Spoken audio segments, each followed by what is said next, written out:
Hola.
Hola a todas, todos.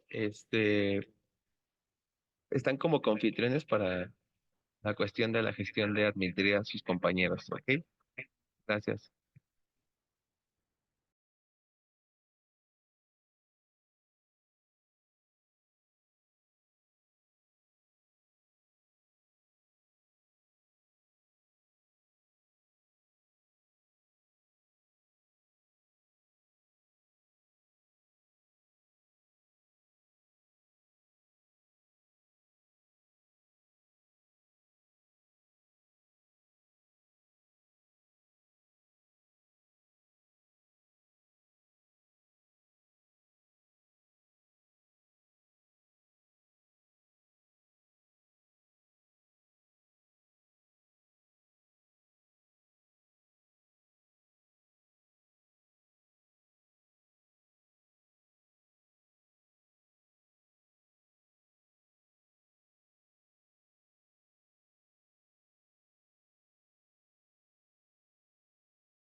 Hola, buenas tardes, ¿sí me escuchan?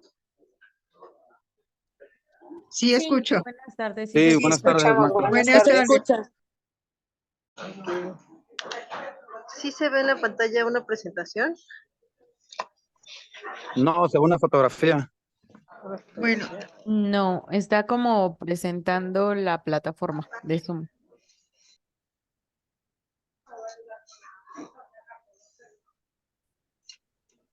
¿Ahí? Sí, Hola, bienvenidos a la tercera clase de la especialidad en regulación sanitaria de medicamentos y vacunas. Estoy presentando desde mi teléfono, entonces espero que no haya ningún problema para ver la información. Si lo hubiere, por favor, coméntenme para que se solucione lo más pronto posible. Entonces, pues como venimos trabajando en las 2 últimas semanas, estuvimos viendo los temas de fundamento legal y también el tema del derecho de protección a la salud. Entonces, preparé unas diapositivas para puntualizar nada más información que considero muy importante para no olvidar con respecto a los derechos humanos y la protección a la salud. Entonces, aquí, esta presentación se las voy a mandar, no se preocupen, se las voy a mandar a todos a su correo. Si oyen un poquito de ruido de fondo es porque todavía... Sí se ve en pantalla todo bien. ¿Sí se ve? sí, sí se ve. Ok.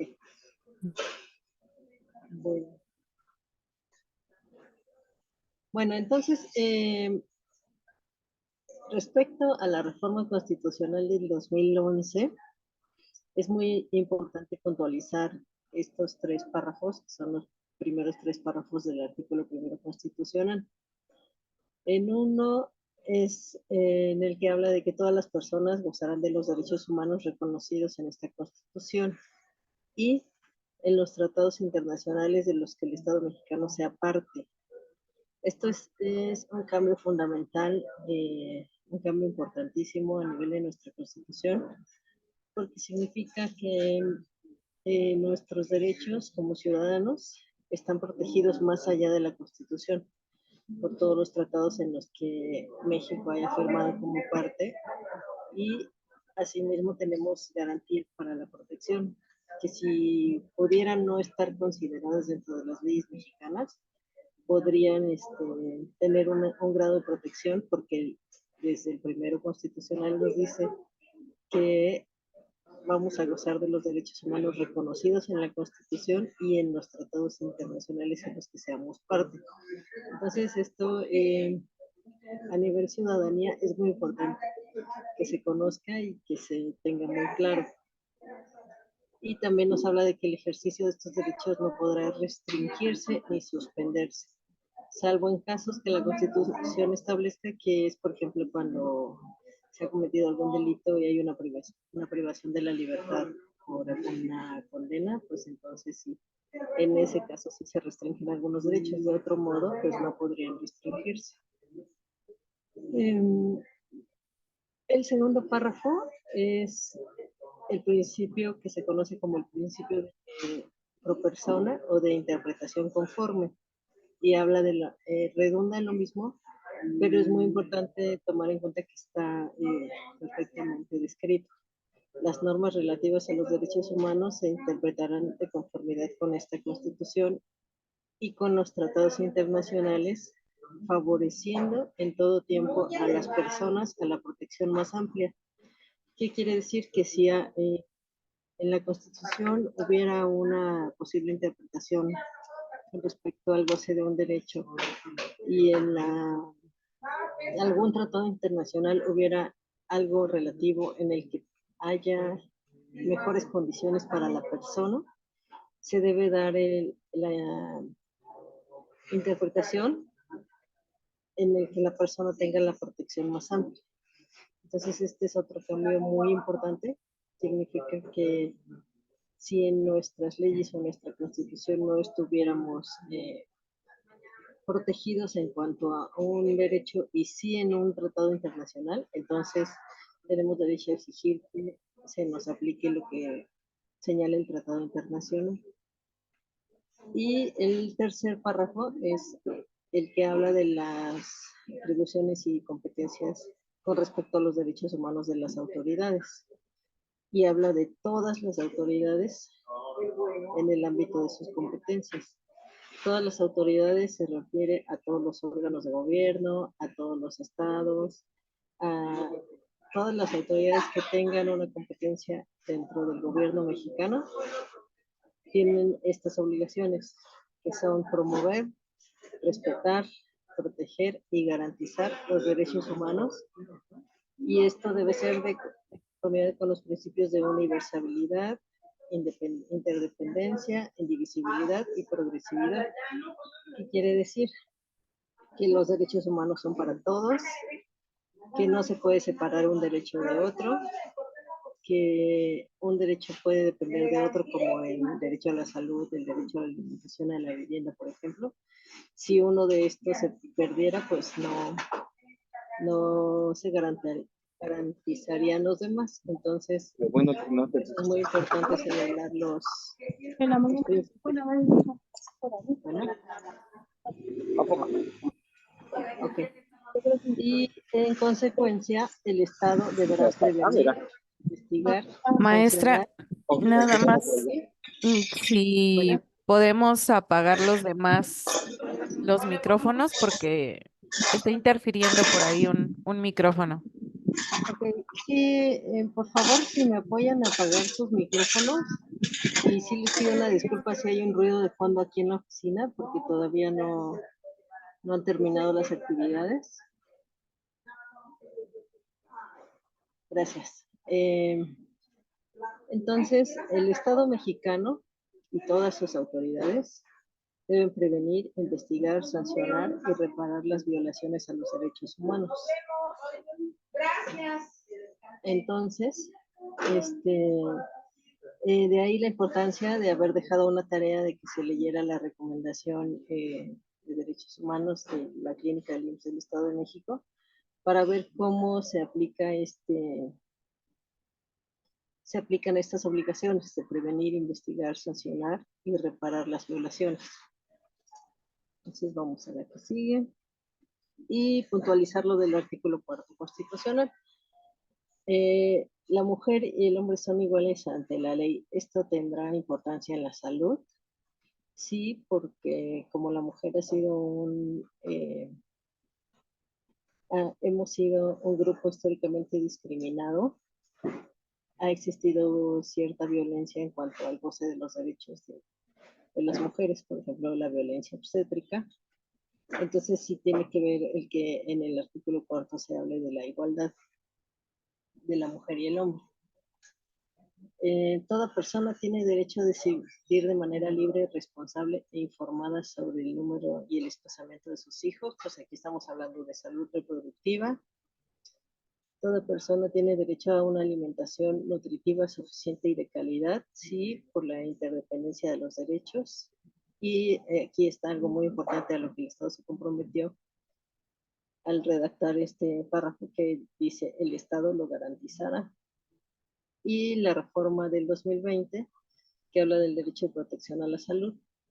Y entonces aquí se habla de que será la ley, y en este caso la Ley General de Salud, la que definirá las bases y modalidades para el acceso a los servicios de salud y establecerá la concurrencia entre la Federación y los estados. Que aquí no sé si han tenido oportunidad de checar en el diario oficial de la Federación, existen estos decretos o comunicados que se hacen continuamente sobre los recursos que se están asignando a los estados para precisamente garantizar el derecho a la salud.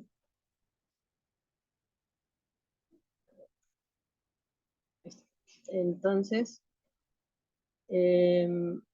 y el medio ambiente tendrá que ver con la salud totalmente. El agua, el aire y cualquier factor que pueda interferir con el medio ambiente, pues es un riesgo potencial para la salud.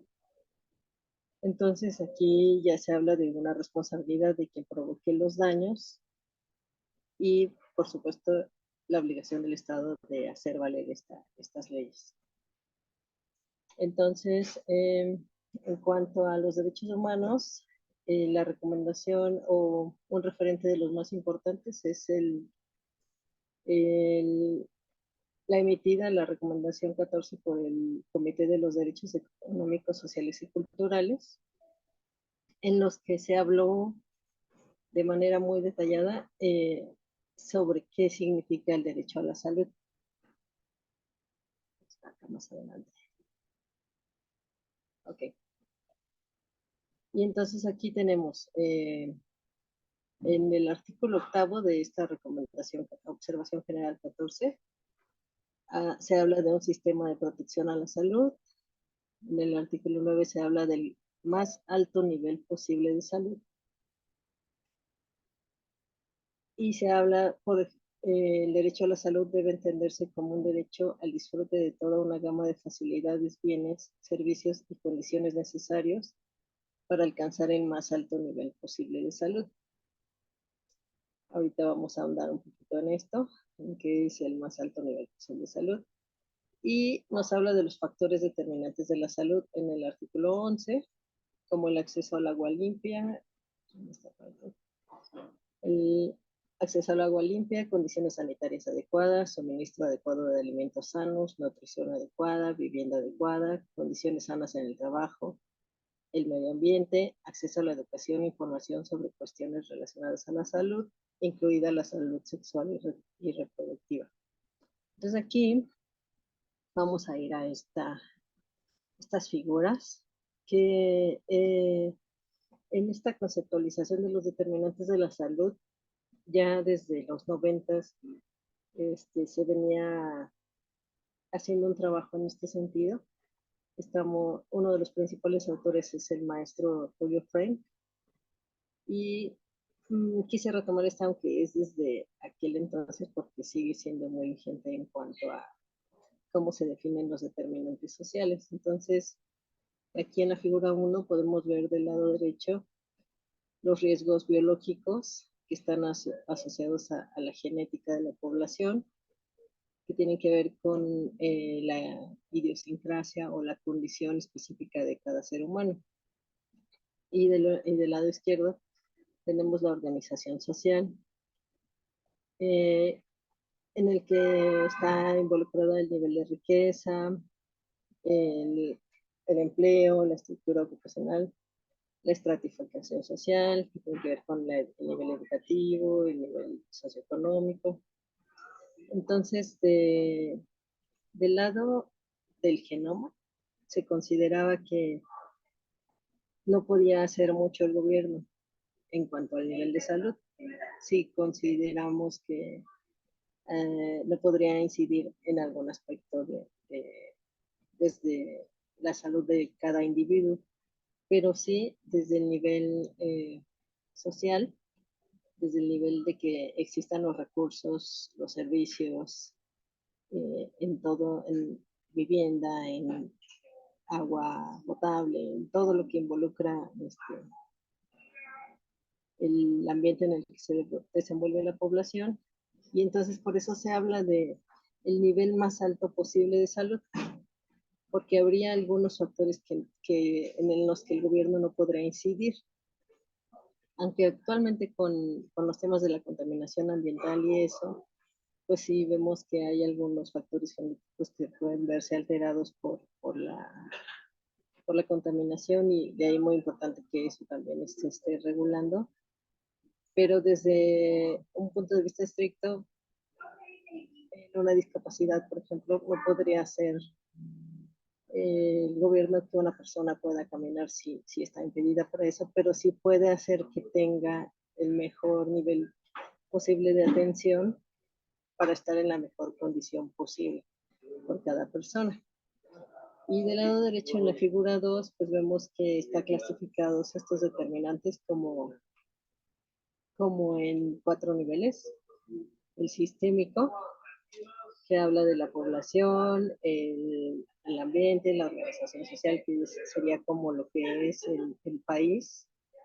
Un país estaría a nivel de país el nivel sistémico, después el socioestructural, que es donde se habla del nivel de riqueza, la estratificación social, la estructura ocupacional, cómo se redistribuye la economía y la riqueza del país.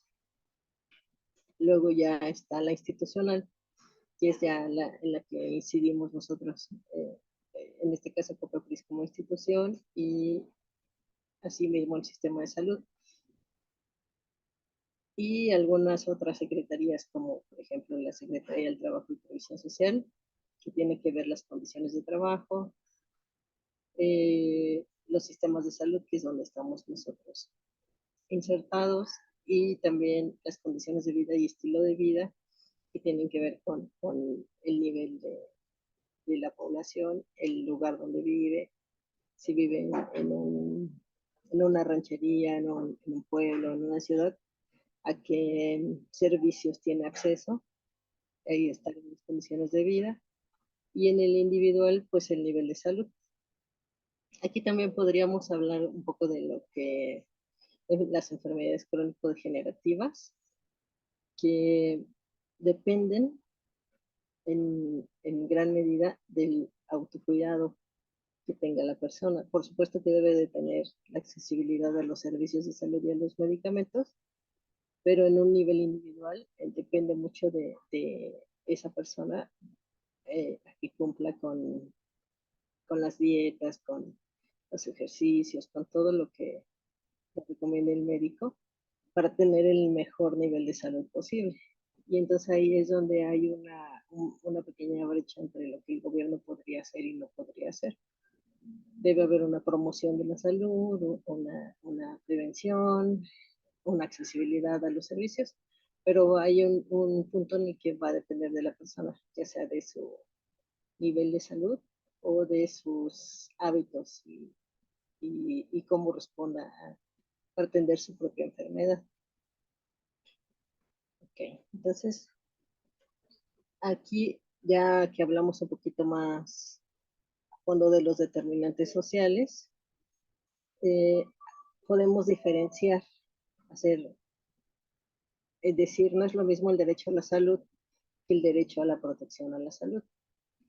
El derecho a la salud está determinado por muchos más factores que el que exista un servicio de salud, que es lo que ya les estaba comentando, la educación, el trabajo digno, el salario también estaría ahí involucrado, la vivienda adecuada, que tenga acceso a una seguridad social, salud de base que tenga el individuo. Entonces aquí sí habría una exigibilidad a los gobiernos, pero esta estaría más centrada en el cumplimiento de todos estos derechos concurrentes para que pueda alcanzarse un adecuado nivel de salud como población. Y entonces está el derecho a la protección de la salud como tal, el que está redactado en el artículo 4 constitucional, y este está relacionado más estrechamente con los servicios de salud, con la prestación. Entonces, la exigibilidad a los gobiernos aquí sí está centrada en la prestación de los servicios. Y en este sentido, en la recomendación 14 del Comité de Derechos Económicos, Sociales y Culturales, está redactado que deben ser accesibles, efectivos, seguros, de calidad y aceptables. Entonces, ¿sí? ¿Se sigue viendo?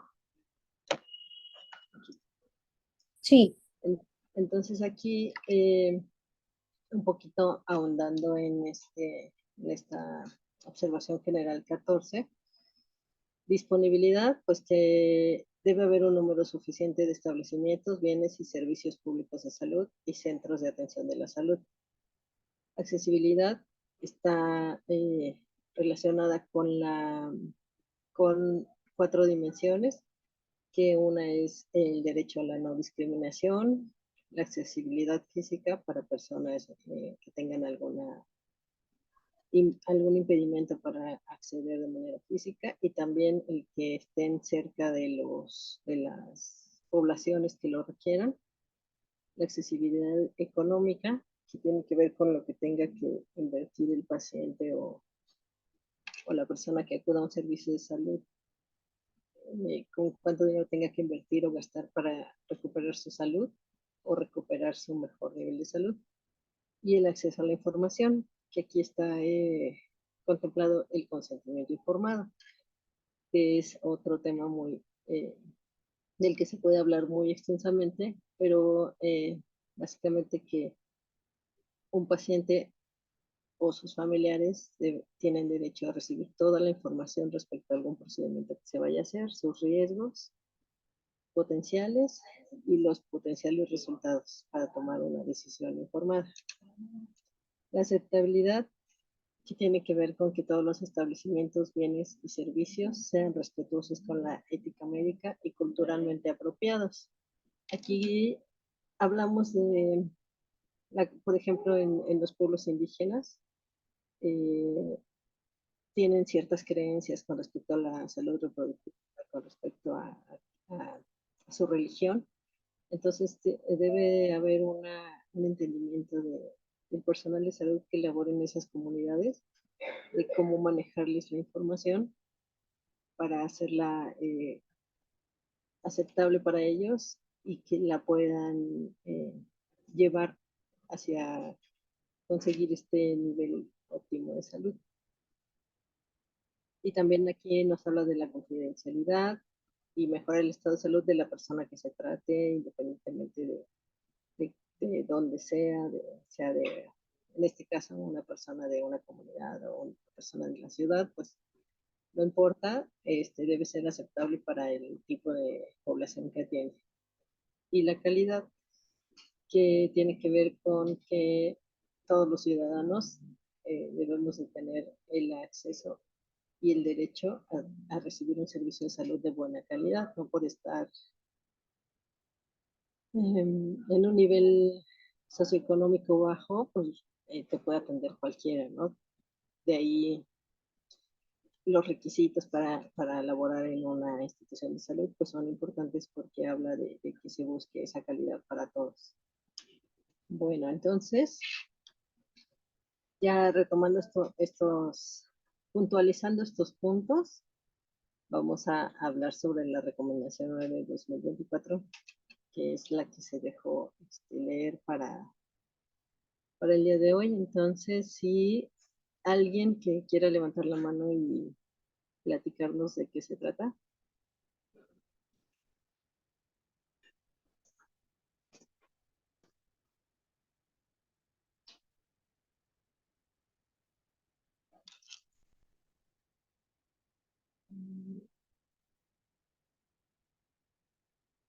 ¿Nadie?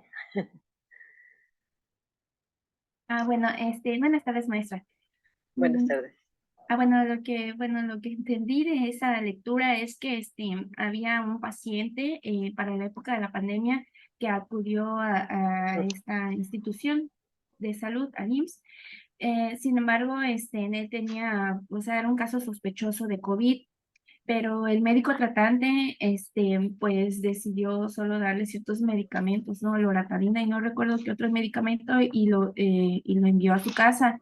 Sin embargo, a los días posteriores, esta persona, pues, se ve, o sea, va empeorando más en un estado crítico, regresa nuevamente y el segundo médico que lo atiende, pues, pues diagnostica, ¿no? Si efectivamente es COVID, pero ya esa misma noche creo que falleció.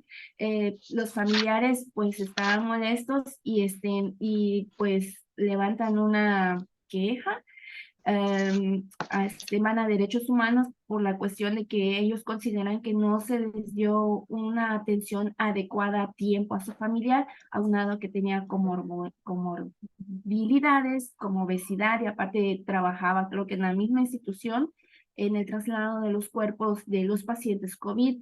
Entonces, esa fue la demanda que, o sea, el primer médico tratante no le dio la atención adecuada y tal vez considerar, tal vez el familiar, si se hubiese hecho desde, o sea, si le hubieran dado la atención adecuada a su familiar, tal vez no hubiese tenido ese desenlace, tomando en cuenta pues los demás factores. Entonces, cuando se hacen las investigaciones, pues se dan cuenta efectivamente que sí, pues sí se violó, digamos, ese derecho a la salud porque no fue de calidad, no fue en tiempo, o sea, lo que usted acaba de comentar. Ok. Ajá. ¿Ahí la ven? Sí, Ok, Sí. Sí se ve. muy Sí, bien. sí se ve. Ok. Ok, bueno, en cuanto a estructura, aquí podemos ver que tiene un fundamento legal, un premio, habla de en qué artículos constitucionales se está basando, un vocabulario para referirse a la víctima y a las autoridades responsables. Habla de los hechos, cuáles fueron los hechos que motivaron la queja, cómo se presentaron. Luego habla del análisis de las pruebas, cómo se identifica la violación al derecho humano y a la protección a la salud, y cómo fue la atención médica brindada, y después ya lleva al punto de la responsabilidad de las personas servidoras públicas que atendieron al paciente, y después habla de una reparación del daño, que como veíamos en el artículo primero es una de las obligaciones de primero constitucional, es una de las obligaciones de todas las autoridades del Estado. Prevenir, investigar, sancionar y reparar las violaciones a derechos humanos. Y entonces nos habla de cuáles van a ser las medidas para la rehabilitación, medidas de compensación, para que se considere como satisfecha esta recomendación, y también nos habla en la parte final de que si la autoridad, en este caso del IMSS, no acepta la recomendación, de manera pública tiene que aclarar por qué no la está aceptando y fundamentarla. Entonces, las quejas a derechos humanos son un mecanismo no jurisdiccional, pero que sí tienen un peso legal por el análisis que hacen ellos, y de ahí si se considera la comisión de delitos se pueden derivar hacia las instancias que sí sean jurisdiccionales para que se deslinden las responsabilidades. En este caso lo mandaron al órgano interno de control del IMSS, que es el que va a determinar qué va a pasar con los servidores públicos responsables. Entonces, quisiera escuchar sus comentarios sobre la recomendación, sobre lo que leyeron, sobre el contenido, y irlo haciendo como algo más rico, como un diálogo entre todos para analizar este caso en particular.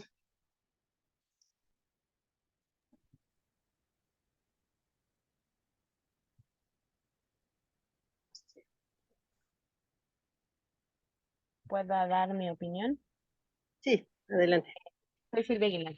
Muchas gracias. Bueno, sí, efectivamente yo hice como una línea de tiempo de cómo se fueron presentando los hechos. Y Sí. bueno, también recordemos que esto inicia el 2 de junio, cuando el paciente pues tiene, digamos, su primer atención. Y en este caso, pues si nos remontamos a aquella época, recordemos que todavía incluso el día que se presenta la queja en octubre, apenas estábamos como que recibiendo esa noticia de que ya estaba, pues a lo mejor como un tratamiento, pues más conocido, vaya, ¿no? Para este padecimiento relacionado con el COVID. Y bueno, yo creo que yo si fuera familiar de este paciente tal vez hubiera actuado de la misma manera haciendo la queja, etcétera. Sin embargo, como bien lo dice alguien aquí en el mensaje, pues la comisión hace una recomendación, ¿no? Y también invita a que en un plazo de 6 meses, si nos vamos a la página 25, en digamos, en la fracción cuarta, ¿no? De recomendaciones, también dice que pues en caso de que se acepte, pues propone que se capacite a la gente en términos de derechos humanos, etcétera. Sin embargo, bueno, pues yo que estuve en aquel entonces en el laboratorio clínico, yo creo que estas situaciones del COVID se salieron de control, que ni siquiera se relacionaba con una violación a los derechos humanos, sino era la situación global que se estaba presentando. El 2 de junio, pues tenía poco de haber arrancado o de haberse declarado esta enfermedad y todavía no había tratamientos como que ya muy definidos. Y si nos damos cuenta, pues casi todos los pacientes que acudían por un tipo de padecimiento, bueno, al menos en mi caso, mi suegro sucedió así, que a él le dijeron que era ay, no me acuerdo el término que le dieron, pero era como una tipo gripe o una pulmonía atípica. Sin embargo, con el paso del tiempo se dieron cuenta que era COVID, ¿no? Entonces, cuando él estuvo en el hospital fue muy difícil porque nos dimos cuenta de que estábamos rebasados, que mejor decidimos sacarlo y traerlo a casa y en casa, pues procurar los tratamientos. Gracias a Dios mi suegro salió bien, pero digo, yo sé que aquí da todos la redacción de los hechos, las evidencias que se presentan. Sin embargo, haga de cuenta que conforme lo fui leyendo me iba remontando a lo que nosotros vivimos en aquel entonces, porque prácticamente el que entra a la zona de triage, en urgencias y que lo revisan y que de ahí disponen, ¿no? Pues lo mismo vivimos nosotros. Entonces yo creo que aquí, como la Comisión de los Derechos Humanos, yo creo que fue consciente de todo esto, por eso se queda en términos de recomendaciones y, por ejemplo, donde habla de las medidas de satisfacción en la página 21, que nada más explica con qué finalidad es importante que se reconozca, etcétera. Sin embargo, no dictamina, o al menos yo no entendí que dictaminara que efectivamente se fallaba a favor de la persona que hace la queja y que por ende los profesionales de la salud tuvieran que responder precisamente porque, o sea, la comisión tiene la obligación de atender todas las quejas, ¿no? Igual que todas las personas que nos dedicamos a ciertas áreas, de acuerdo con la ley de infraestructura de la calidad y la ley sobre metrología y normalización. Estamos obligados a atender en un plazo no mayor a 10 días las quejas que se nos pudieran presentar, ¿no? Entonces, pues por obligación hicieron la investigación y todo, pero en mi opinión, efectivamente, pues yo creo que pues no hubo una violación a los derechos humanos, sino que se dispuso de lo que había en su momento. Pero no sé ustedes qué opinan. Gracias.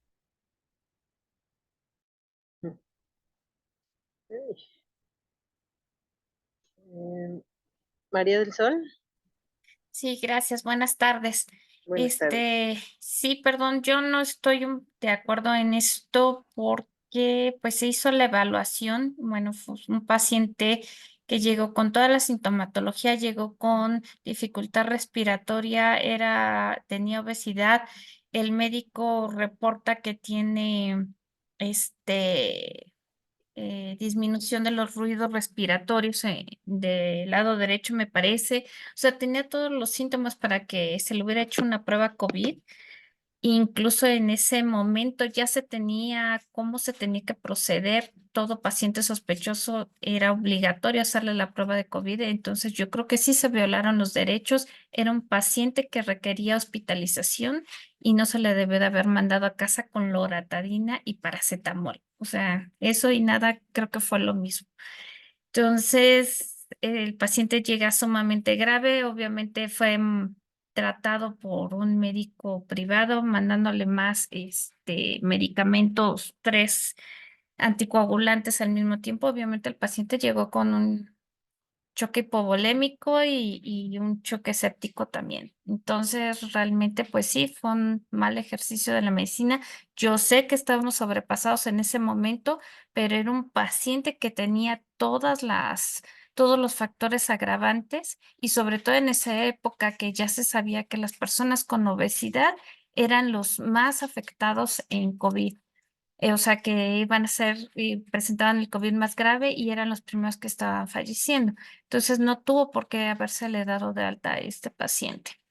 Sí, en marzo incluso fue que Secretaría de Salud ya sacó la modificación de la norma para los productos,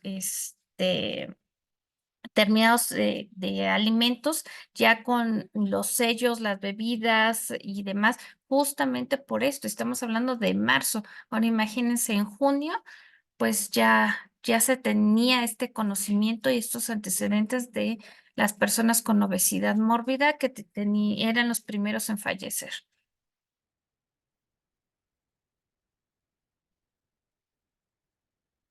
Eso sería todo por mi parte. Gracias. Sí, aquí es importante destacar la importancia de que todas las personas que laboran en el sistema de salud también debieran conocer la aplicación y tener esta capacitación en derechos humanos, que si bien ya por recomendación de la propia comisión en muchos lugares se han impartido este tipo de capacitaciones, aún estamos como en una frontera entre la que la demanda de los servicios de salud es tan alta que produce que puedan existir estas situaciones. Ahí la pregunta como un poquito al aire podría ser que tantas personas pudieron estar en esa misma situación, incluso por la idiosincrasia del médico que atendió, el no haberlo revisado de una manera más profunda en la consulta inicial, también pudo obedecer a factores de la demanda o de miedo a los contagios que existieron por las bajas que hubo en el sector salud de los profesionales de la salud. Entonces sí es un tema importante y novedoso por la pandemia que no tiene mucho que pasamos por esta situación como ciudadanos. Entonces vamos con más participaciones. Ismael Mercado. Hola, muy buenas. Buenas tardes. Creo que no escuchamos, Ismael, tu micro está ¿Sí me apagado. escuchan? Ya. Ahí ya. Buenas tardes, maestra, compañeros y compañeros. Sí, desde mi punto de vista, sí se vulnera el derecho humano a la salud porque trasciende al fallecimiento de la persona e inclusive aunque no hubiese fallecido, ya habiendo una afectación, ya pues se vulnera el derecho humano de acceso a la salud y en este caso pues prácticamente el derecho a garantizarlo, prácticamente la garantía que tiene el Estado de hacerlo recuperar la salud. Lo que yo estuve revisando es en que el trabajo no se hizo de forma interdisciplinaria, no se basaron en realidad al 100% a las guías de práctica clínica, al procedimiento que está establecido, porque obviamente todo proceder, obviamente, además de que está normado, no solo está normado, sino que el procedimiento debe de cumplir con ciertas normas y es lo que no se cumplió. Otra de las cosas alcanzo a percibir que no se utilizaron técnicas para asociar pues las comorbilidades, porque ya el hecho de que una persona padezca obesidad, pues es una comorbilidad y que prácticamente además es un problema de salud pública y puede trascender a que la enfermedad se complique. Además de esto, lo que también se pudo analizar, como él era el chofer, o sea, prácticamente no se utilizaron las técnicas o un trabajo, ¿cómo decirlo?, de salud laboral. Hay ciertos equipos que están integrados por psicólogos, médicos, trabajadores sociales en el área de prevención, accidentes en el trabajo. En este caso, no se utilizaron esas técnicas desde el principio, como lo es la entrevista clínica a profundidad, para saber cuál era en el área en el que se desempeñaba. Desde mi punto de vista, yo no soy médico, pero soy psicólogo pues, me enfoco al área de la salud, y la entrevista debe de ser en base a ver más bien a recibir la información, recabar la información de la persona en base a la labor que él desempeña. Yo creo que ahí no hubo ese énfasis y se perdió de vista. Entonces, prácticamente cuando la Comisión de los Derechos Humanos ve esta parte, con eso lo tiene, o sea, fundamentalmente para acreditar que se quebrantó el derecho humano de acceso a la salud, porque si él estaba cerca del área del contagio, era evidente que a él se le tenía que haber prácticamente garantizado todas las medidas necesarias y análisis más avanzados. Yo no alcancé a percibir, no sé si lo perdí de vista, pero en ningún momento encontré que se le mandaron a hacer análisis de profundidad como lo es el de la reacción en cadena de la polimerasa.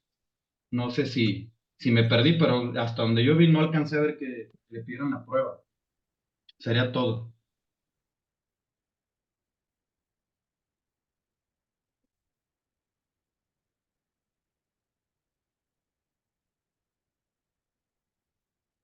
Miriam Pérez.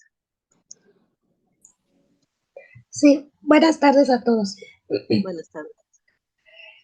Sí, bueno, igual como comentario, a mí me gustaría comentar mucho la parte de la responsabilidad en el tema de los servidores públicos. En este caso, observo que realmente la responsabilidad en este caso la tratan de recaer al médico, al R1, que es la persona la cual hizo esta exploración al paciente, ¿no? En este caso, pues, fue la responsable de regresar al paciente sin el adecuado tratamiento, que es la base de este caso. Entonces, yo observo dos cosas. La primera cosa es, sí existe una responsabilidad en cuestión de profesión, como aquí nos lo fundamenta, que hay que actuar con legalidad, honradez, pero también sí tiene que haber una responsabilidad a nivel institucional con respecto a la propia institución. Es decir, en este caso el IMSS es como ya lo sabemos, es un servicio público que depende del gobierno. Y en este caso, pues como hospital público, pues como deriva directamente del gobierno, pues ya sabemos que muchas veces no tiene todas las posibilidades, ¿no? O no les brindan todas las posibilidades y sobre todo en el tema de herramientas para que el profesional pueda llevar a cabo de manera eficaz su profesión.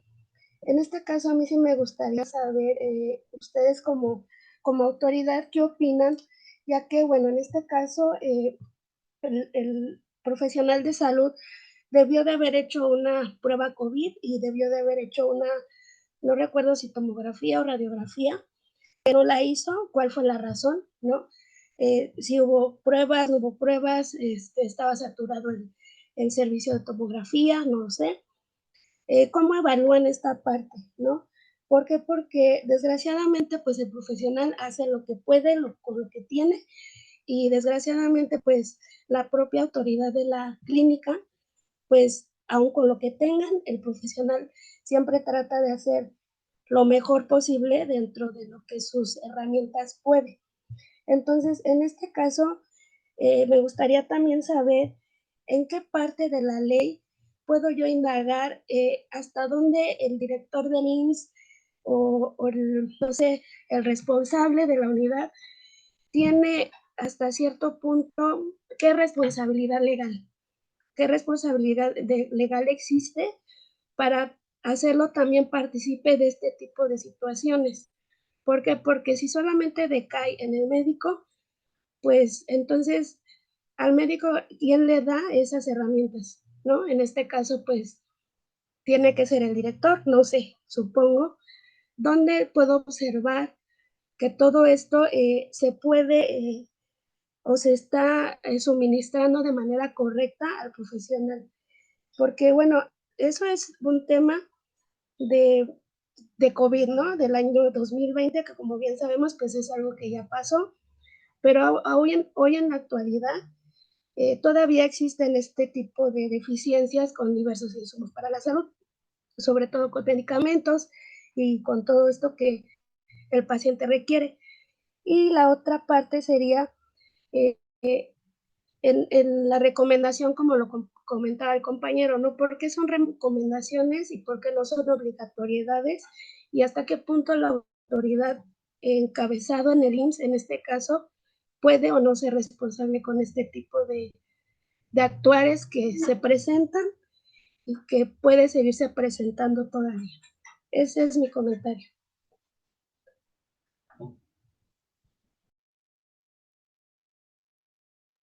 Ok, bueno, ahí tenemos varias dimensiones de lo que es la accesibilidad en los servicios de salud. Por un lado está el personal disponible para atender a los pacientes. Ese está regulado en el artículo 21 del reglamento de la Ley General de Salud en materia de atención médica, en el que nos dice que todos los establecimientos donde se proporcionen servicios de atención médica deberá contarse, de acuerdo con las normas correspondientes, con personal suficiente e idóneo. Entonces, eso sí tiene una regulación. En cuanto a medicamentos y a otros servicios, ahorita les busco la referencia. Aquí me parece muy importante el comentario porque sí hemos sido usuarios de los servicios públicos de salud. Sí podemos notar a veces algunas carencias o algunas deficiencias en los servicios de salud. Y entonces aquí es muy importante la participación social para ir trabajando en que ir haciendo esta exigibilidad de la que les hablaba en la presentación, para que se satisfajan estos servicios y como proveedores como prestadores de los servicios, como empleados de los servicios de salud, hacer de conocimiento de las autoridades, primero de nuestros jefes inmediatos y ellos a su vez de las autoridades que sigan, de las carencias o de las circunstancias que puedan afectar la atención médica. Entonces, de alguna manera para ir deslindando este tipo de responsabilidades, porque como bien lo dice Miriam, no sabemos si era el único médico y tenía con la demanda que había de pacientes COVID en ese momento, pues si no fue una cuestión de omitir el cuidado, sino de demasiada presión por carga de trabajo. Y aquí aplica esto que no había el personal suficiente idóneo, o que no sabemos si no había servicio de rayos X para la placa de tórax. Entonces, sí, aquí es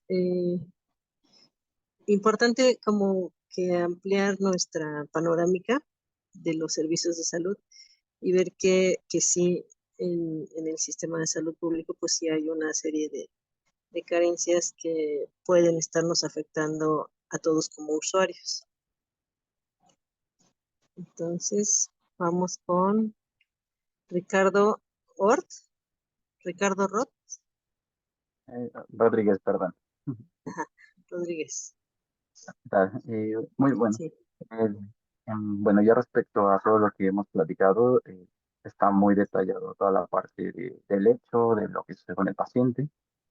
Y pues más que nada, por lo que pude apreciar, pues sí está muy detallado a nivel jurídico, la responsabilidad. En este caso, em, exactamente se acredita la violación de los derechos humanos, incluso pone las fracciones de la ley que fueron incumplidas.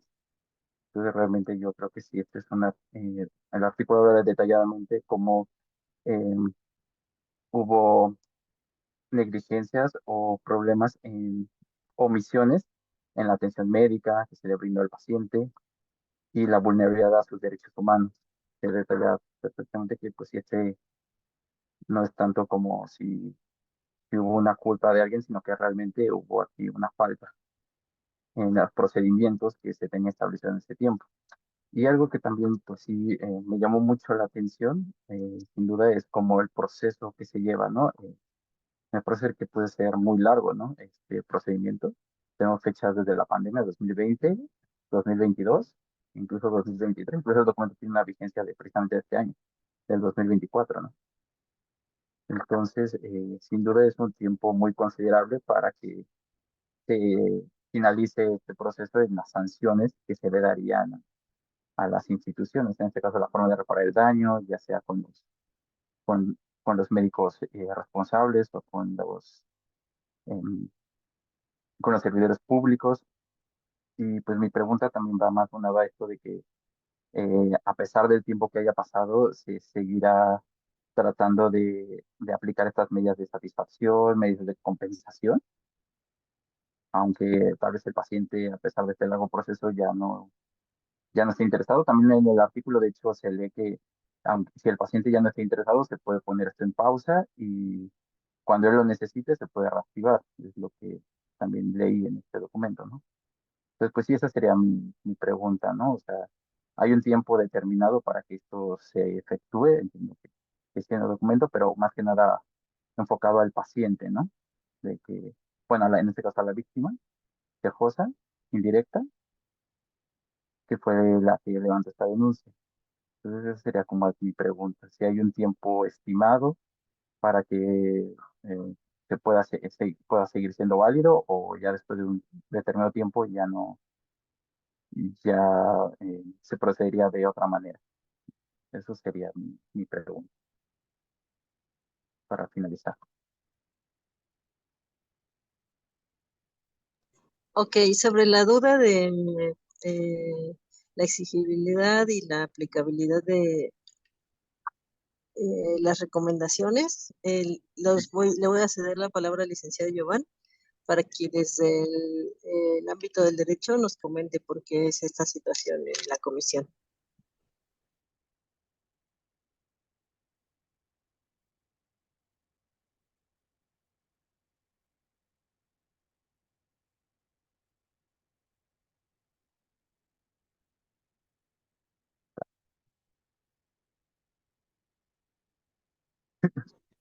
Un momentito.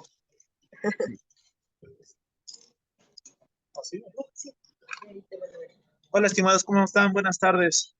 Pues bueno, también aquí acompañándolos en la segunda sesión de esta especialidad. Y pues bueno, son temas bastante interesantes de los que hemos estado hablando en esta sesión.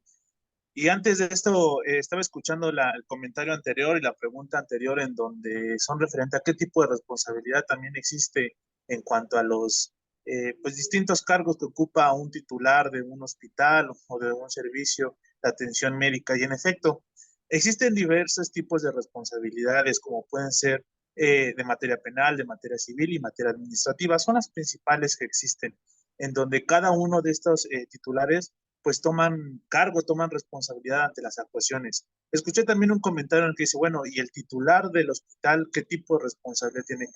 Tendría que ser el primer responsable ante las actuaciones que suceden.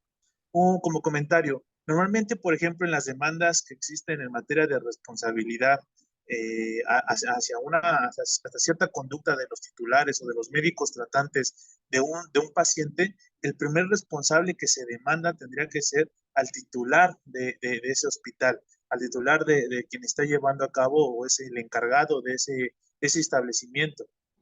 Principalmente en materia gubernamental o en materia del sector público, es lo que normalmente se realiza. También en la parte privada, porque obviamente también hay que establecer que esos servicios también pueden ser concedidos o brindados por particulares. Pero también existe un titular del hospital o existe un titular de esa dependencia o de ese establecimiento. Y obviamente su responsabilidad va inmiscuida a la conducta que sucedió.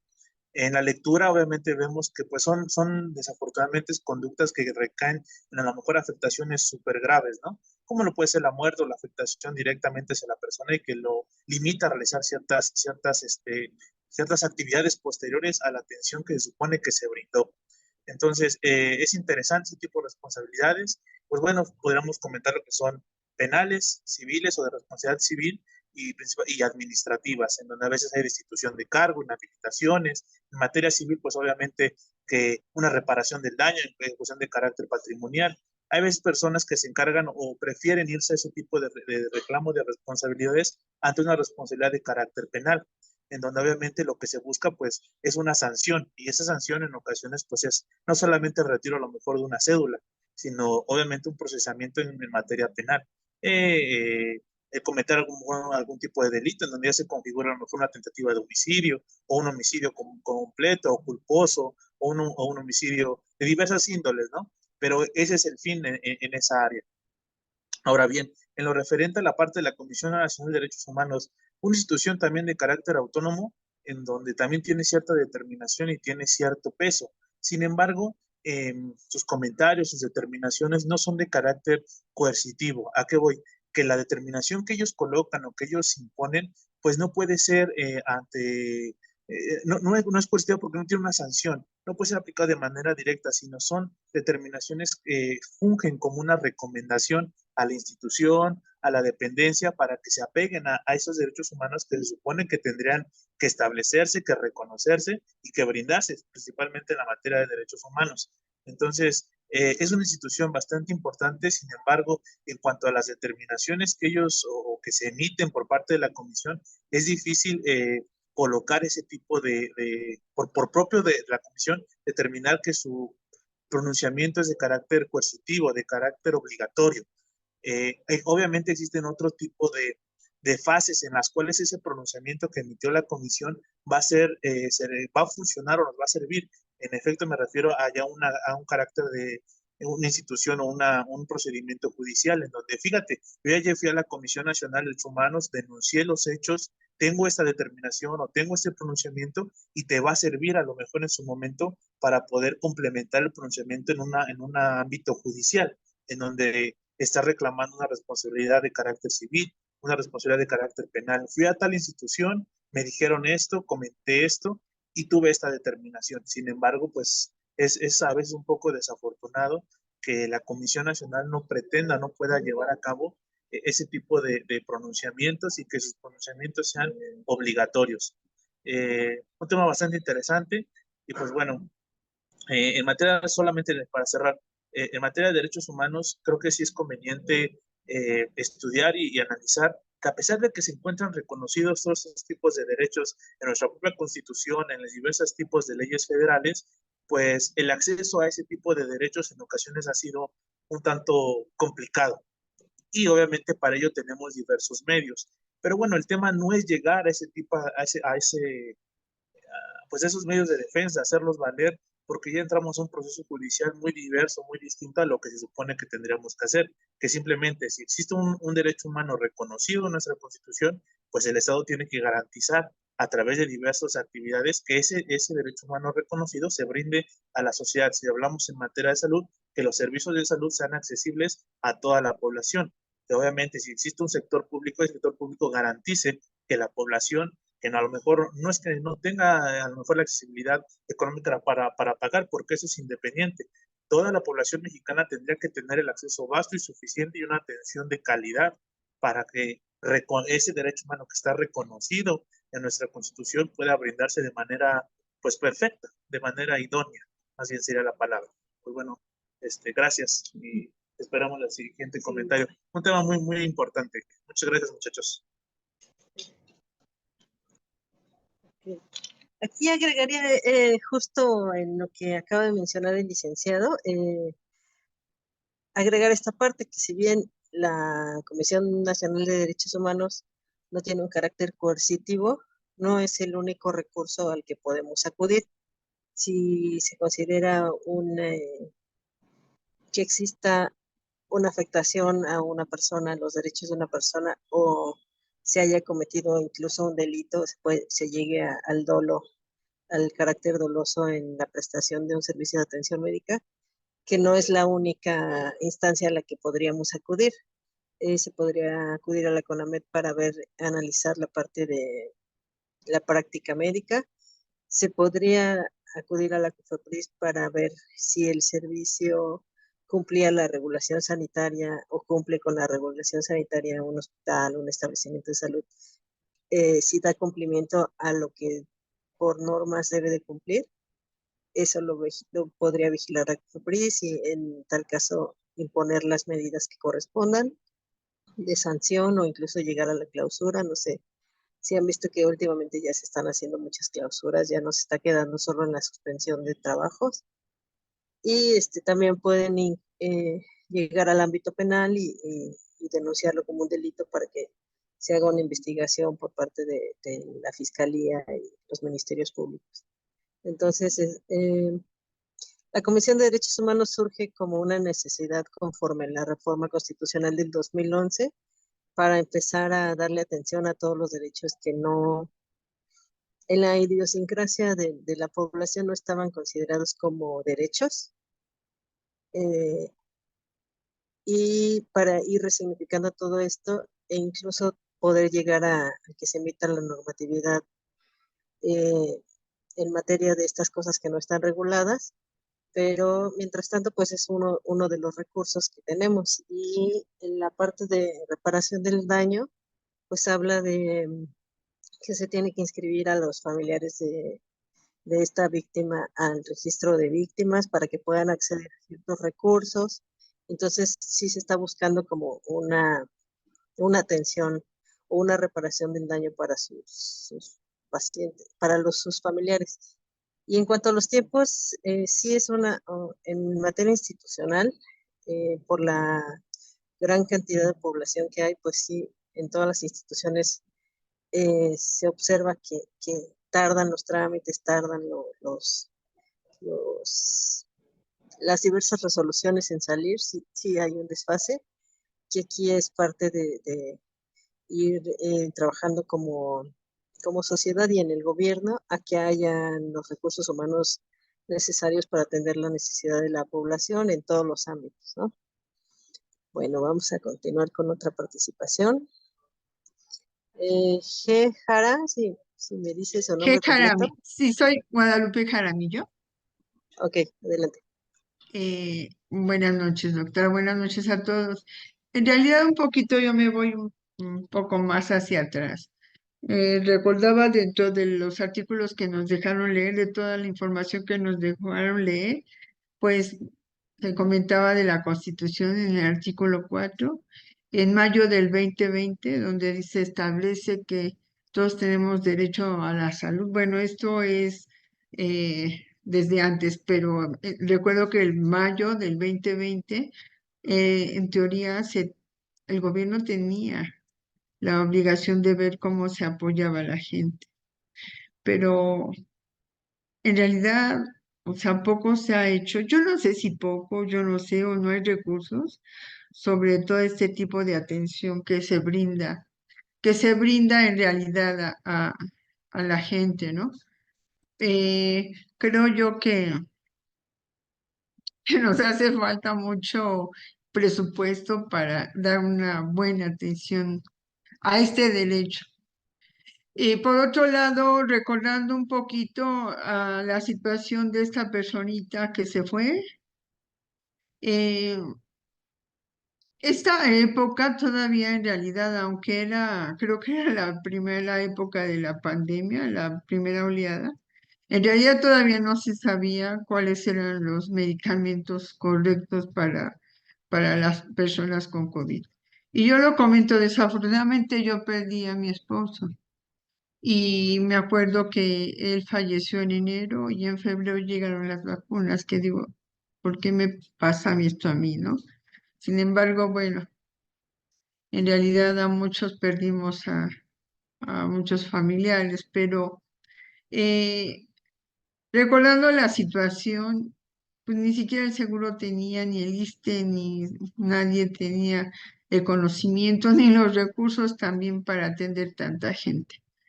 Digo yo, pues bueno, en realidad, dentro de todo, también ellos hacían lo que podían.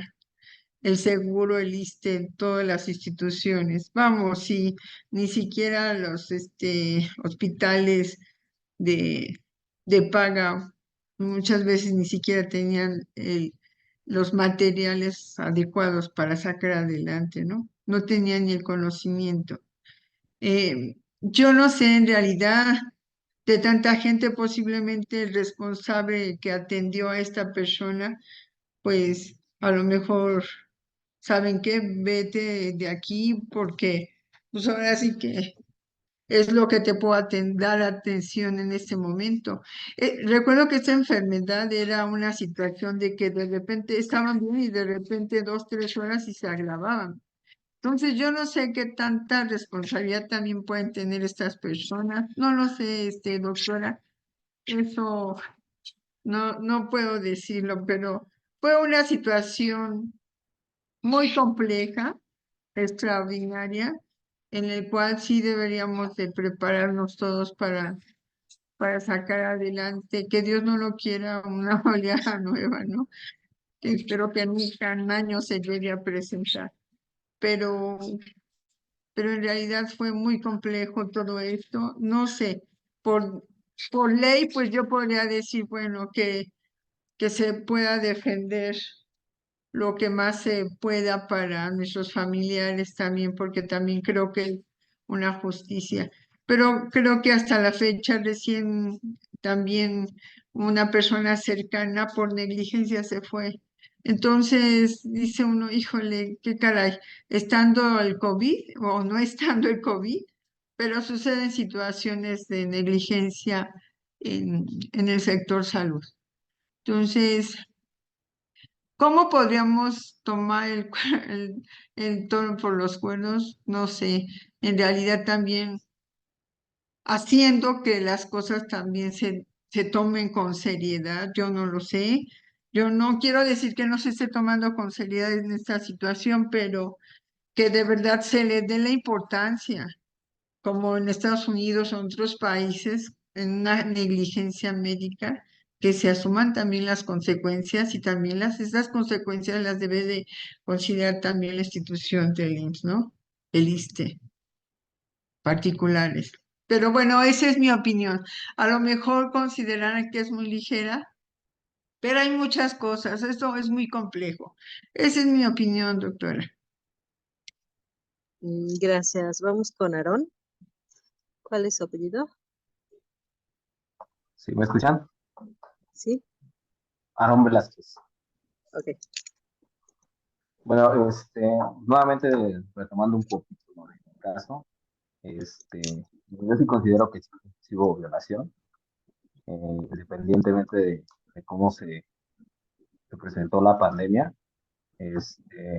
Digo, no soy médico, pero en el caso del tratamiento, pues sí, el tratamiento, se habla que es un tratamiento, ¿cómo lo dice? Eh, ah, un esquema de triple antitrombóticos, me parece, algo así. Ajá. Digo, que también esté el tratamiento ahí. También habla en lo que es su historial clínico, que en los 10 días posteriores después de que ingresó, el paciente pues, siguió diciendo que estaba mal, ¿no? Y no le seguían dando la atención. Se habla también de que pues, el tratamiento pues, lo tuvo en casa, nunca fue atención adecuada en la clínica.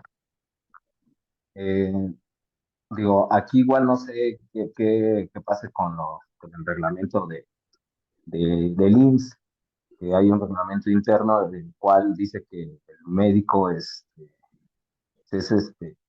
responsable directo, tanto del diagnóstico como del tratamiento. No sé aquí cómo a él lo defienda la comisión también, ¿no? Digo, somos profesionales y a veces no actuamos de la mejor manera. No sé si aquí era por falta pues, de profesionalismo, de experiencia, pero pues, realmente la mayoría, y más bien todos, siempre vamos a aprender, ¿no? Y no, digo, no es por defender, ¿no? Eh, y algo que no, hasta ahorita no puedo lograr saber es cómo aquí actúa la COFEPRIS, hasta dónde está facultada para entrar aquí, o de qué manera entra COFEPRIS aquí con el IMSS.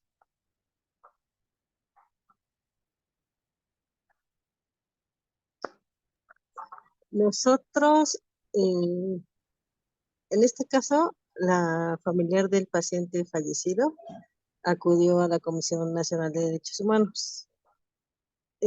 También podría haber, ahí presentó una queja de acuerdo a la nomenclatura que se usa en la comisión. Aquí en la COFEPRIS podría haber presentado una denuncia y decir igual que consideró que la atención no fue adecuada. Y en el caso de la COFEPRIS, lo que se despliega por atribuciones es una visita de verificación. Entonces se acude al establecimiento de salud y se aplica una cédula de un acta de verificación y se evalúa punto por punto dependiendo del giro que se trate para ver si existe el cumplimiento a la normatividad en el establecimiento. En caso de que haya incumplimiento, pues se apliquen medidas de seguridad, de suspensión o aseguramiento de insumos o medicamentos. Y de esa manera es como COFEPRIS actúa para contener un riesgo con base en el cumplimiento normativo. Pero como les comentaba, pues no sería el único recurso. En este caso no acudimos nosotros porque el familiar no acudió a la COFEPRIS, acudió a la Comisión de Derechos Humanos. Pero igual en materia de este tipo de hechos, podría haber acudido a diferente tipo de autoridades, como incluso a las judiciales. Pero dado que acudió a Derechos Humanos, pues ellos le dieron el sentido a la recomendación. Y de hecho, en una parte creo que sí habla de que se dé el seguimiento por la autoridad jurisdiccional, que esto es que le van a dar vista para que haya una responsabilidad de otro tipo. Y del lado de la parte de la jurisdicción es ya el Estado, ¿ah? Digo, algo que se me ha quedado muy grabado Ajá, ahorita ya sería, sí, ya se va por el lado jurisdiccional, pues ya sería ante un ministerio público. digo, igual algo que se me ha quedado grabado de los videos que nos han compartido para ver y para estudiar, es que el Estado tiene la obligación de que todos nuestros derechos son obligaciones del Estado, ¿no? Digo, ahí sí es Ajá. obligación del Estado tener, en este caso, pues, medicamentos. Digo, estamos muy mal en ese aspecto, ¿no?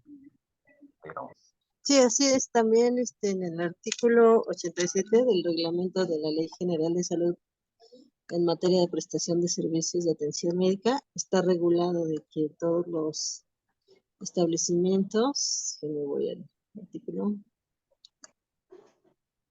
los servicios de urgencia de cualquier hospital deberán contar con los recursos suficientes e idóneos, de acuerdo a las normas oficiales. Asimismo, dicho servicio deberá funcionar las 24 horas durante todo el año, contando para ello en forma permanente con médico de guardia.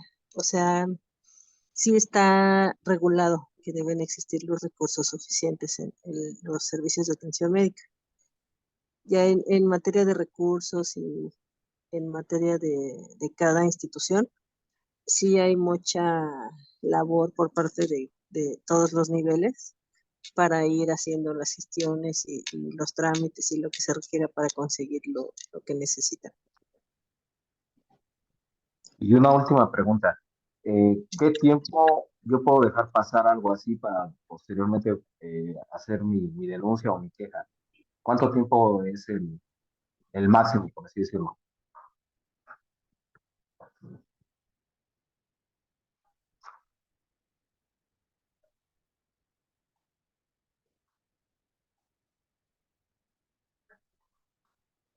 Un momento. Sí, sí, sí, gracias.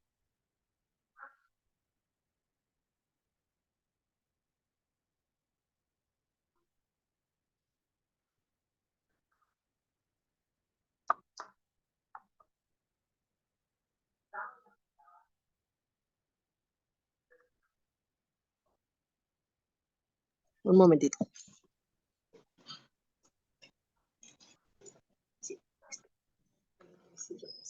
Muy bien, estimados. Pues bueno, es una pregunta interesante en cuanto a los plazos y términos que tiene cada una de las autoridades. Hay que entender que cada una de las dependencias tienen ciertas facultades, tienen ciertas atribuciones. Cada una de ellas obviamente funge o puede actuar a cual ciertos términos o plazos ostenta. Por ejemplo, en materia de la COFEPRIS. Cuando nos ingresan algún tipo de denuncia, obviamente, ante algún hecho que ustedes asentaron, un particular asentó, como plazo, por ejemplo, aquí en la COFEPRIS no tenemos un plazo de decir, ¿cuándo sucedió? Y si no sucedió durante a lo mejor un plazo de 10 días, tu denuncia ya no es procedente, sino simplemente ante el hallazgo de un hecho que ustedes o la población asentó en cierto establecimiento que posiblemente infringe las disposiciones en materia de salud, pues obviamente la COFEPRIS actúa atendiendo esa denuncia. Más bien, los plazos y los términos que tenemos, normalmente somos nosotros como autoridad para responder ante los hechos que ustedes como población establecen o ustedes como los hechos que nos hacen de conocimiento a nosotros.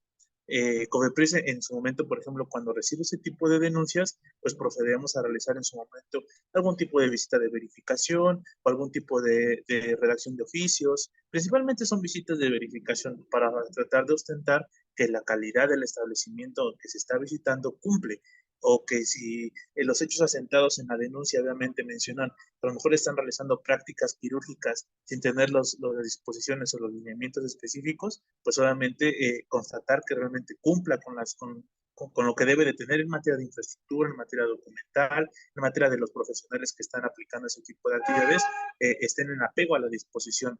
En otras dependencias, por ejemplo, en Comisión Nacional de Derechos Humanos, también se enfocan más o menos de esa misma determinación. Ante ustedes, ante la observancia de cualquier tipo de hecho que posiblemente puede ser causal de una violación de derechos humanos, pues lo idóneo obviamente sería tratar de mencionarlo de manera breve o de manera inmediata a esa comisión para que ante el sucedido de ese hecho puedan hacerse las investigaciones respectivas.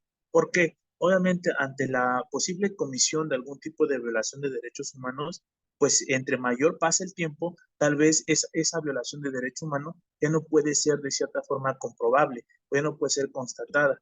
Entonces es más difícil en ocasiones para las autoridades en sus diversas áreas, en sus diversas materias, constatar esa violación.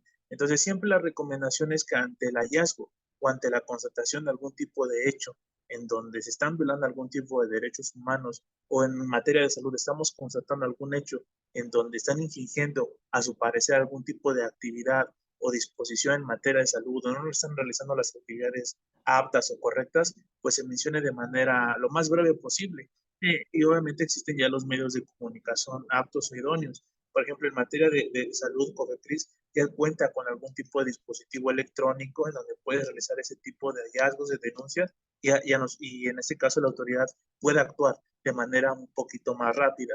Por último, pongo el ejemplo, por ejemplo, en materia de MP. Obviamente, ante los hechos asentados, lo más conveniente obviamente tendría que ser mencionar el hecho lo más rápido posible, porque justamente en esa área, ahí sí tenemos, por ejemplo, un plazo, un término, en donde si no se manifiesta al respecto y no se puede constatar ese tipo de conducta violatoria, a lo mejor de algún derecho o simplemente por la comisión de un delito, ante la ausencia de esa denuncia o la inactividad procesal, puede caer en una prescripción. Es decir, la autoridad ya no tiene las posibilidades para poder realizar algún tipo de actuación para dar seguimiento a esa violación, principalmente en materia penal, obviamente de delitos. Entonces, cada una de las dependencias cuenta con algún tipo de atribuciones y facultades y obviamente términos. Recomendación simplemente ante los hallazgos o hechos que ustedes puedan constatar en donde hay una posible violación de derechos humanos, hay que acercarse a las autoridades pertinentes y conducentes lo más rápido posible. Casi todas las dependencias ya cuentan con elementos electrónicos para que ya no se tengan que acudir y esa vez hasta más seguro porque principalmente ya son hasta denuncias anónimas donde no haya algún tipo de nombre, donde ya no hay un señalamiento de quién fue el posible que denunció o manifestó algo al respecto. Entonces sí, acercarse lo más rápido a las autoridades para que la propia autoridad también tenga el tiempo justo para poder realizar las conductas que tiene que desplegar. Entonces creo que es la recomendación que ante los comentarios que escuché, pues se realice. Tanto en ese caso que son las dos autoridades que estamos viendo, ¿no? Comisión Nacional de Derechos Humanos y nosotros como COFEPRIS, pues nos hagan de conocimiento los hechos más rápidos. Entre más rápido puedan ustedes, pues mucho mejor. Es más rápido que la autoridad actúe de manera más rápida y precisa en cuanto a sus conductas. Muchas gracias, muchachos. Ok, bueno, ya llevamos 1 hora 20. Vamos con 4 participaciones más hasta Ismael y ya cerramos las participaciones. Entonces, vamos con Jorge Luis. Sí, soy yo. Jorge Luis Corona. Ajá. Pues Adelante, Jorge quería Luis. empezar pues, cierta sorpresa y creo que me da gusto que en las recomendaciones aparezca el soporte psicológico y tanatológico que propone la CNH, ¿no? Esto porque normalmente pues en los servicios de salud no se encuentran bien, digamos, equipados muchas de las veces con este tipo de servicios y creo que eso fue algo que sí me sorprendió y creo que este es algo que se me hizo muy atinado por parte de la CNH. Ese era el único comentario que quería hacer. Gracias. Gracias. Vamos entonces con Gabriela Castillo.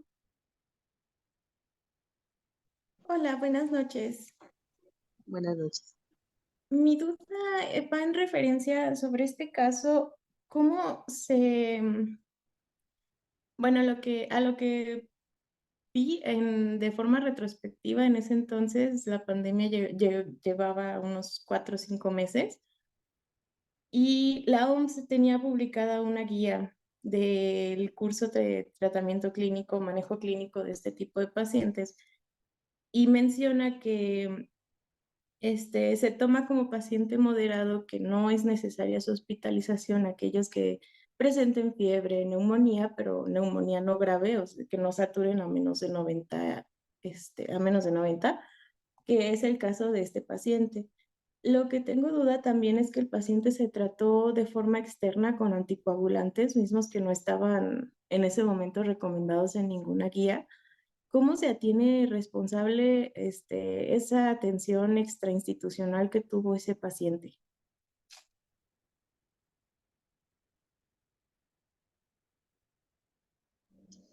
En la Comisión de Derechos Humanos, las facultades que ellos tienen es para investigar a las autoridades de todos los órdenes de gobierno que puedan haber cometido una violación a derechos humanos.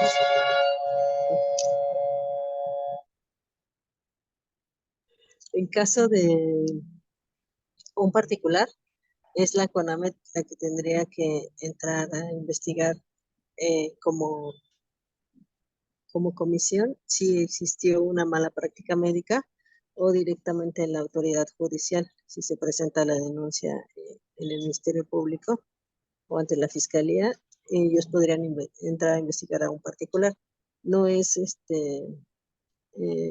competencia de la Comisión de Derechos Humanos como tal. Ok, de acuerdo, muchas gracias. Sí. Betsabe Lucio. Hola, sí. Justo mi pregunta era enfocada a su retroalimentación de que alguna otra institución a la que nos podríamos acercar es a la CONAMED. La CONAMED, ¿cómo está clasificada dentro de la autoridad sanitaria? O sea, entra como parte de la Secretaría de Salud, es un órgano desconcentrado o, bueno, me inquieta esta parte, cómo está clasificada la economía.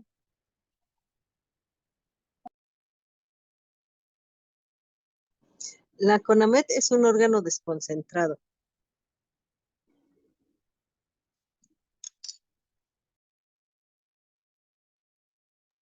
Pero también pertenece a la Secretaría de Salud. A la Secretaría de Salud, sí.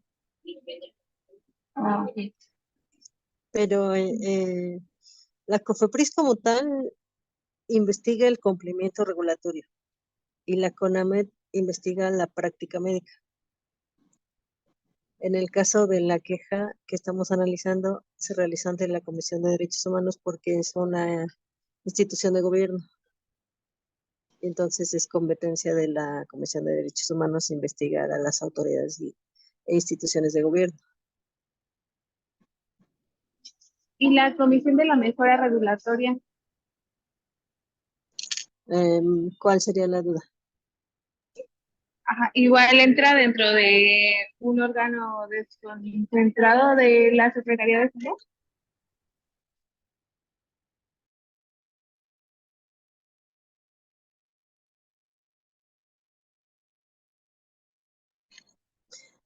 La estamos checando un momentito. Está aquí todo el equipo atendiendo tu duda. Sí, gracias.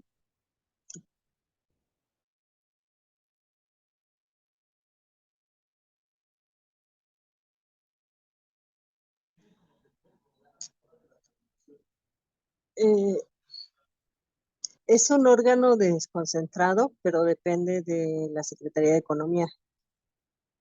Y su objetivo está más enfocado en la parte regulatoria como tal de la emisión de las regulaciones, para los trámites, no como para el tema de la salud. Ok, muchas gracias. Ok, Ismael Mercado, para terminar. Muchas gracias, maestra. Bien, tengo un comentario y una pregunta.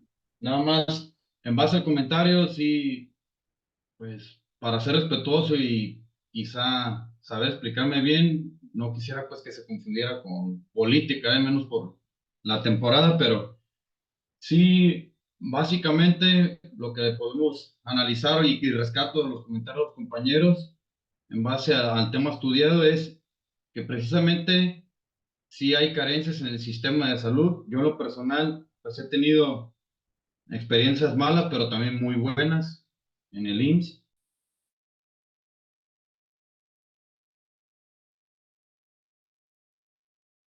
Se cerró tu micrófono. Sí me escucho. Ahí ya te escuchamos.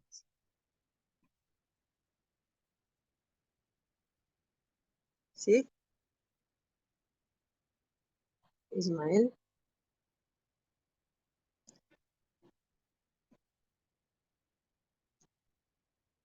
Ismael, ¿estás ahí?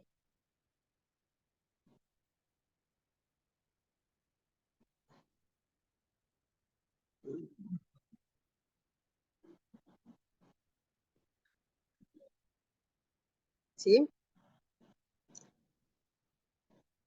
Ismael. Sí, maestra, aquí estoy. Ajá. No sé qué haya sucedido. Sí, como que se cortó. Bien, entonces me quedaban que en lo personal, pues sí, he recibido experiencias pues, de dos tipos, ¿no? Muy, o sea, malas, pero también muy buenas. Y a lo que voy, el tercero que pudiera parecer político, pero no lo es, prácticamente lo que dejó en evidencia es lo que manifiesta el presidente de la República, Andrés Manuel López Obrador, que sí hay corrupción. Entonces, ¿a qué voy? A que sí dejó en evidencia pues la falta de medicamentos, la falta de personal eh, calificado para realizar su desempeño, que puede haber muy buenos, pero pues también hay personas que quizá no cubren pues el perfil. Y una de esos pues hechos es, por ejemplo, la creación de la Universidad de la Salud, y que ahorita estoy recibiendo clases impartidas por ustedes, que eso aparte pues le agradezco muchísimo y públicamente, y que yo creo que es lo que todos deberíamos de poner de nuestra parte, ¿no? Que a lo mejor no solo verlo como que ya tengo mi trabajo, mi empleo en el cargo público, como yo que también soy funcionario, pero que a lo mejor podemos invertirle más tiempo por las tardes o las noches y seguirnos preparando. Entonces, ¿a qué voy? A que mi comentario, o más bien ya mi pregunta, está encaminada a que qué medidas son las que ahora ha tomado el el gobierno federal, en especial la Secretaría de Salud, para modificar el acceso a los cargos públicos en el área de la salud, específicamente a medicina, para evitar pues personal que no esté calificado, que no tenga conocimiento de los derechos humanos y de los alcances que tiene.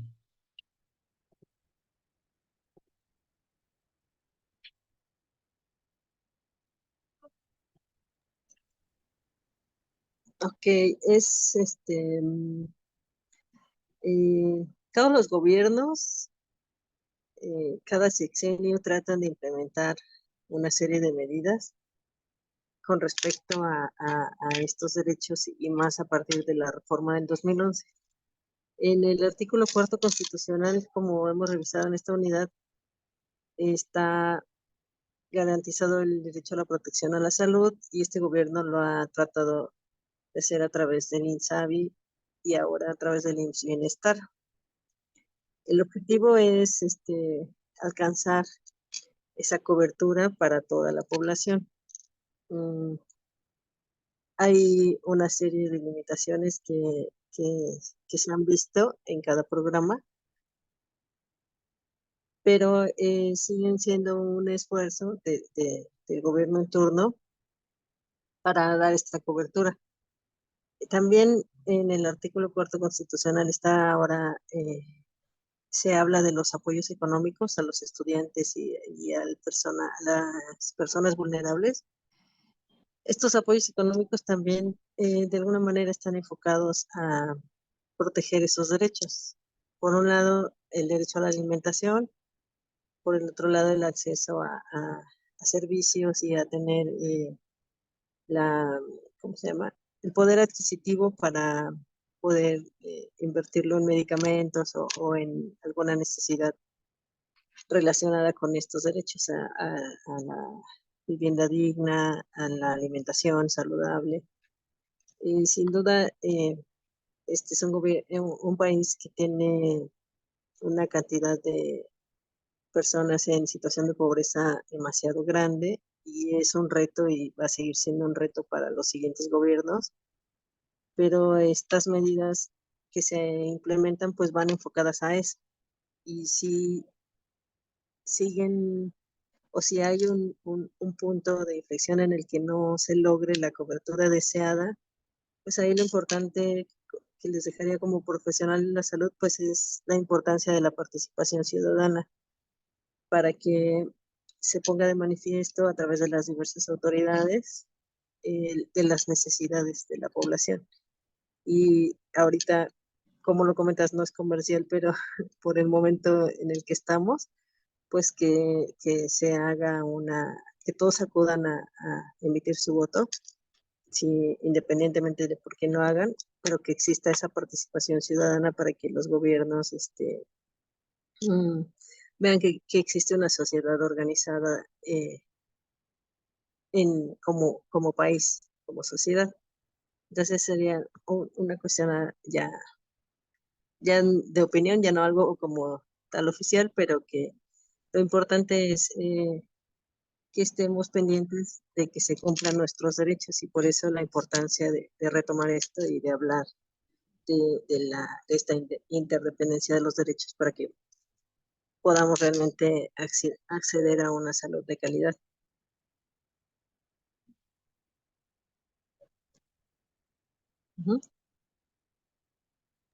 Muchísimas gracias, ¿no?